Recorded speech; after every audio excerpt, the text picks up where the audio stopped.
سوال قطعی امتحان نهاییتون گفته معادله خطی بنویسید که با خط y منهای 3x مساوی با 7 موازی بوده و از نقطه 0 و 8 بگذره. بچه ها ببینید فرم کلی معادله خط به شکل ax به اضافه b هستش. خب وقتی میگه یه خط بنویس که موازی این خط باشه یعنی شیبش با این خط برابره.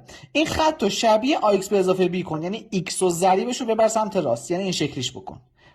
y مساویه با مثبت 3x به اضافه 7.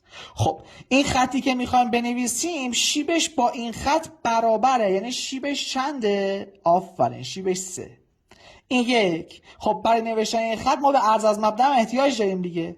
وقتی یه نقطه xش صفره عرض از مبدأ میشه این پایینی، یعنی b مساوی با 8.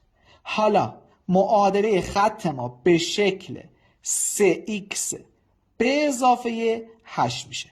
یه نمره امتحان نهایی تو گرفتی.